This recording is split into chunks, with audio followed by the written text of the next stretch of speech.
Okay, welcome everybody. Finally into game week.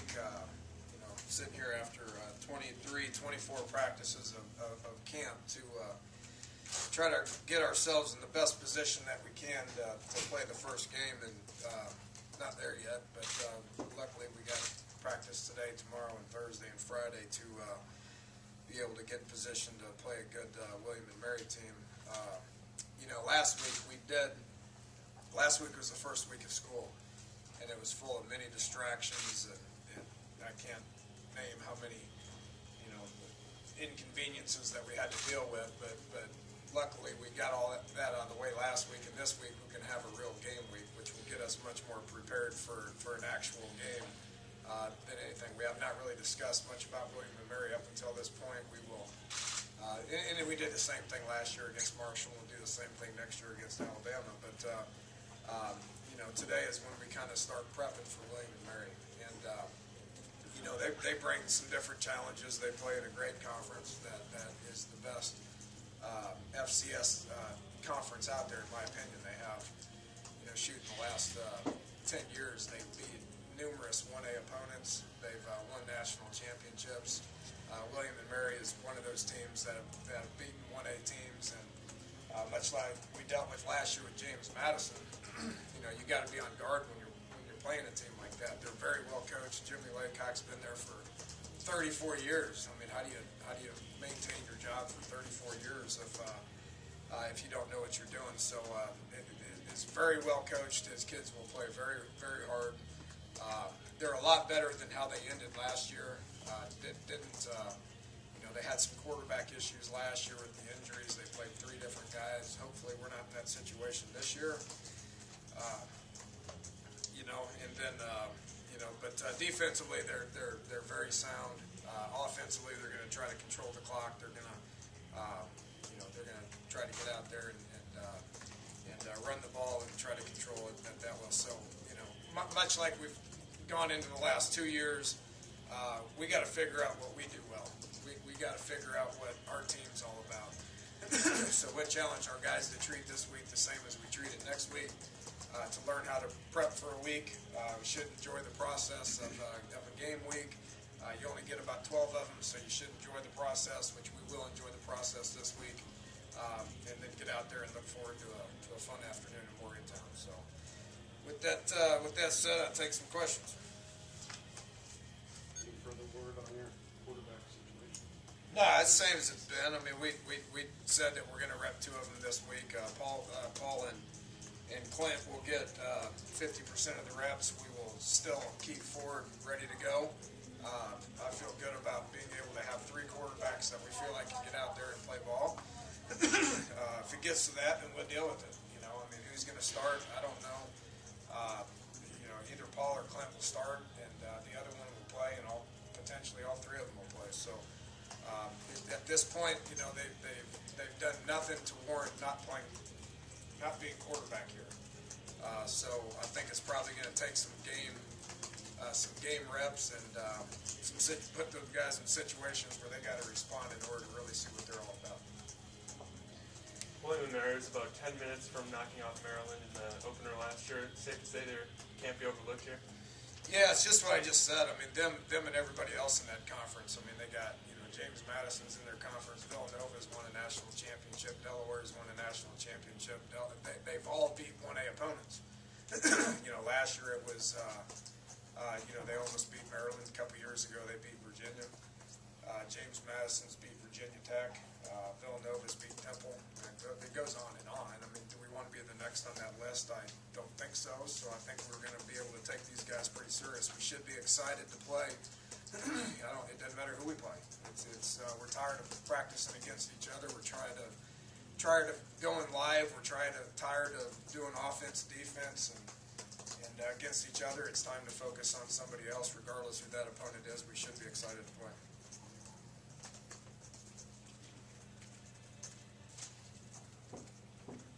Have you figured out what you guys do well yet? You mentioned that earlier. You're still trying to figure that out. Do you have an idea of what you guys are doing well right now? No clue. I wouldn't tell you if I knew anyway. We're not going to reinvent the wheel here. I mean, everybody knows what we do offensively and defensively. And special teams is a little bit more of a mystery. You can turn the tape on from last year and figure out what we do defensively. Is Keith going to have some different wrinkles to it? Yes. Are we going to develop some different wrinkles offensively based on what our personnel is? I would assume that we will. Special teams, it's not the same coordinators as it was last year, so are we going to do some different things, special teams? I would say there's probably a pretty good chance of that. But, you see what it is. You see what the product is out there. Are you going to be able to notice distinct differences being a fan in the stands? I doubt that very much. Considering the number of true freshman transfers you have in the 2D last week, is it probably a pretty big focus on Saturday to get them involved, get some real-time snaps? Yeah, that's probably a pretty good idea. Not as many freshmen are on there as there was last year. If you remember, what was it, 8 or 10 freshmen that we played last year defensively? I mean, everybody wants to know why we were bad defensively last year. That's probably one pretty good sign, too. We were in the Big 12, which had, 5 of the top 8 offenses in the country. That makes things challenging. We didn't lose a ton of personnel defensively to warrant concern. We did offensively, so we got a lot of inexperienced guys, whether they're guys that were in the program or whether they were guys that are not in the program. There's not a ton of guys offensively that have taken a lot of college snaps. So yes, that's a concern. It can be a concern to some. It can be exciting to others. I kind of tend to go on the exciting part. Can't wait to see those guys get out there and see what they got. See which guys are going to respond to a game atmosphere, to 65,000 people in the stands, to national TV. Some guys will raise their game, to elevate their game. Some guys will probably get wide-eyed and not do what we want them to do. We have to identify that. There's only one way that you can identify that. Defensively, I'm excited to see our guys, see how they've developed. Which I've seen them up close and personal here for the last 3.5 weeks, and I do think that they've developed. Obviously, you got to show it on Saturday. Coach, with Ivan back after his leave last season, do you see a difference in him personally off the field? Yeah, I've seen some differences in him. I think it matters a lot more to him now. Whatever those issues were that he was dealing with last year, I don't see him dealing with those this year. So is he going to be a difference maker? We'll see on Saturday. David, last time we saw anything, we saw Kevin White injuries. Where's he standing? Injury report. All right. Kevin White is questionable. He's got a foot problem. Mario Alford is questionable. He's got a foot problem. Andrew Bowie is redshirting. Let's see here. Shelton Gibson is redshirting. Devontae Henry is redshirting. Shaq Petaway has surgery Friday. Not is recovering well. What other injuries do we got? I think that's it. Adam Pankey is progressing ahead of schedule. Probably not going to play this week, but he's progressing pretty good. Is there a reason for Andrew?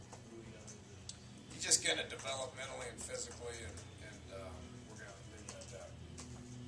So he's not going to play this year. He's going to redshirt, and I fully expect him ready to roll in the spring. Dana, same thing with Shelton. I know he was injured earlier, but is that a similar boat for him? Yeah, set him back a little bit. So same thing with him. I mean, the redshirt, all these, I didn't want to play 12, 15 freshmen last year. I think our depth is better than what it was last year. So it's going to enable us to be able to redshirt some guys. Ike McDonald's another guy. Came in late, isn't ready to play. Darian Howard's here now. Doesn't look like he's ready to play, but we have not been able to have one day with him in pads yet. So I don't know where he's at. Malik Graves is going to redshirt. All these guys, redshirts could get pulled based on depth, based on injuries, based on a lot of other stuff. But Eli Wellman's going to redshirt. Jackie Marcellus is going to redshirt. Stone Underwood. Lazard, Tizino, Lingafelter, all those guys are going to redshirt, which means that the program's in pretty good shape depth-wise. If you can get all those guys to develop for a whole year and not have to burn their year, then you're in pretty good shape. And so that's where we're at right now. Mentioned Darryl Worley, Jeremy Tyler, Marvin Gross, DeKeel Shorts, Wendell Smallwood. Those guys are technically true freshmen that we're anxious to get them out there to play. Is that Rasheed Benton in that mix too? He's right now playing on redshirt. And how do you handle mentally a kid that led you in rushing the year before and to tell him, doesn't look like you're going to play? I mean, how do you? Well, I mean, he had some decisions. I mean, some of these are decisions that he makes as well. Right. I mean, did we force him to? No. And again, I'm looking forward to talking about Charles Sims, Dustin Garrison, Dreamer Smith, and Wendell Smallwood. But with that said, he just felt like it was in the best interest of him and the best interest in the future of our program to save his year. Danny, you mentioned those running backs. Do you have an idea in your head of touches? Like, I think, if Charles this many, Dreamies this many. Hot hand, I mean, whoever kind of gets the hot hand, I don't know how it's going to go. I mean, when we hand the ball off, if it looks good and we're getting yards, we'll probably do it again. Same thing in the pass game. If we're protecting fine, we're throwing it, we're completing balls, we'll do that more as well. They're all going to play. They're all going to play. Cody Clay is going to play in the backfield and H-back and tight end. Garrett Hope's going to play tight end, H-back. We have bodies that can give us snaps back there, and I feel very good about it. I have not been able to sit here for the last 2 years and say I feel good about it. We've always had about 2 or 3, and now I feel like we got some depth that I'm excited about. We're not feeling good at times. I noticed McCartney was at the top of the depth chart. Can we talk about what he's done well? Yeah, he's had a good camp. He's been able to maintain relative health, which has always been one of his issues in the past, as he had some sore limbs over the last 3.5 weeks. Yes, did it prevent him from practicing? No, and that's different than the way it was in the first 2 years that I was here. So, he's doing a good job. KJ Myers has done a phenomenal job. You got guys that haven't been through this before, like Mario, Kevin, Ronald Carswell. They just haven't been through this before. Devontae Mathis, Vernon Davis, they haven't been through this before. DeKeel Shorts has really impressed me. He's just a true freshman, but he's really impressed me. So he's going to be one of the first ones that gets trotted out there. How much they play is going to depend on what I see when they're out there. And again, what are our personnel groupings going to be? I mean, that's kind of one of its game planning, and 2 of it's how they respond once they're out there. So I think there's a lot of questions that are going to be answered on Saturday, and I'm not going to be able to give you those answers until Saturday. With Paul, training camp, you said he was making the best and worst decisions. Have you seen the better decision from him? Yeah, clearly. Clearly, I mean, the guy that we're going to eventually give the most reps to is going to be the guy that takes care of the ball, which is what I meant by bad decisions. So, and that's simple quarterback center exchanges or appropriate handoffs or interceptions and all that. So they got to take care of the ball. They got to make good decisions, and they got to minimize the negative things that happen, which are negative plays and turnovers. How much does that concern you that you're going to be learning that in a game situation now, and does that make you want to keep them on a shorter leash when you know you've got another guy right there? Depends on the mood, I guess. Can you talk about Depends on how the game's going. I mean, we don't live in a perfect world. Would I rather have a 3-year starter returning at quarterback? Yeah, but what we're dealing with right now is the same as about what 30 to 40 to 50 other schools are dealing with right now. It's just college football and graduation, and that opens the door for the next star to be born as well. I've talked about that a lot too. I mean, you lose a couple of the guys that we lost. They were tremendous players here, but that opens the door for somebody else to get those snaps and have the ability to go make those plays as well. So I'm not going to sit here and worry or lose sleep or gripe and moan about not having those guys. I mean, I'm excited about the guys we got, and I look forward to getting them out there and make plays. Somebody will rise up. Dana, the impossible question to answer, I suppose. Playing in FCS. Why are you gonna ask? It's impossible. It's impossible for me to answer this. You're playing at FCS school, and the impossible part is you can't say that you're going to beat these guys. But if you get into a situation where you don't need to do a lot of things, are you of the school that says you like to save things for Oklahoma the following week, or put things on film so that they have to worry about it? I'm for doing whatever we got to do to move the ball forward. We're doing whatever we got to do to stop the opposing team from moving the ball forward. If that means put your best foot forward, then I highly recommend to put your best foot forward. And we will game plan William and Mary just like we game planned Oklahoma the next week. Whatever we feel like we're good at, we're going to go do. So they're going to watch tape on us, we're going to watch tape on them, and we're all going to have to assume that that's just what we do. I'm assuming before could tell how the depth chart was going to play out in the latter days with quarterbacks and the way these kids move because you can't rotate them in and out. How did he handle being Who's that? Ford? How did he Oh, handle he's being fine. third? Ford's got 4 years of eligibility, right? I mean, if you look at a lot of the guys in the past that have been successful, Brandon Wheaton didn't even have a freshman year. Graham Harrell sat his whole freshman year, his redshirt freshman year. Gino got thrusted in, game 8, game 9 or something of his freshman year. Clint Chelf, third-team quarterback at Oklahoma State last year, ended up starting, 7, 8 games. I mean, you better keep your head up, you better study hard, you better work hard, because you never know when your number is going to get called, and when it does, you better get in there and make the most of it. That's his mentality right now, and that's what I expect it to be until his number's called.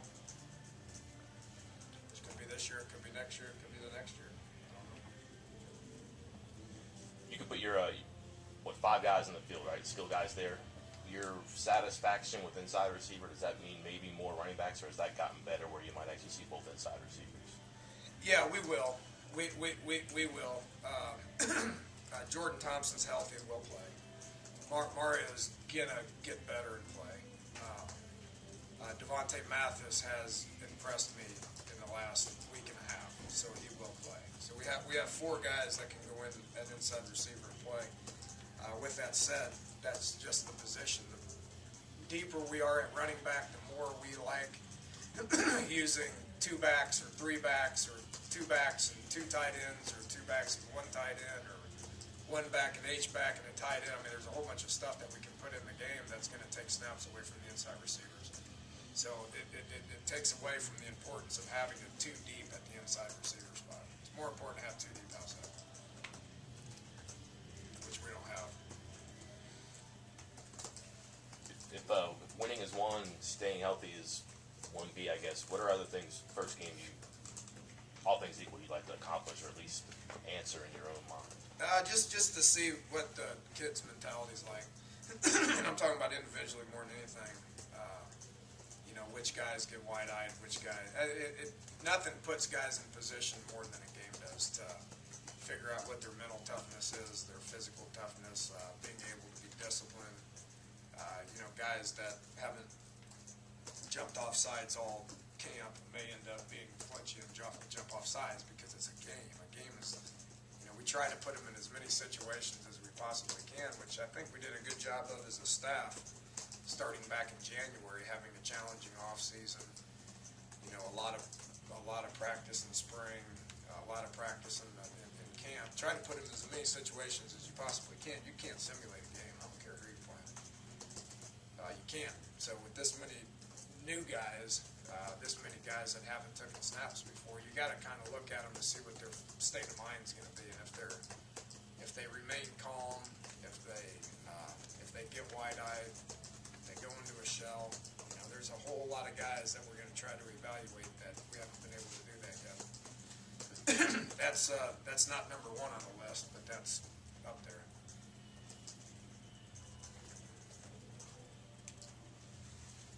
Well, along those lines, there's an idea that you don't know have a quarterback until you play in a game, but with what you just said there, you're not going to put a guy there unless you know what he can do. How much, I guess the other part of the conversation that we've missed, how much do you know about a quarterback by the time that you do run out there Saturday? Well, that's the one thing that's probably the only reason why we reduced Ford's reps, is because he hasn't taken a snap in college. And Clint has played in 3 high-profile games. Paul's been put in there on several different occasions, and at least took snaps in college, right? So, I mean, he's been there before, none of which is going to be the same as running out there as the starting quarterback, which Clint has done on a couple of different occasions. But, because those guys have taken the snaps, that's probably was the reason why we reduce it to them too. And with that said, I mean, we're gonna monitor what Ford's state of mind is in the warm-ups, and hopefully we get a chance to play all through. Okay, thanks, Coach. All right, appreciate it, guys.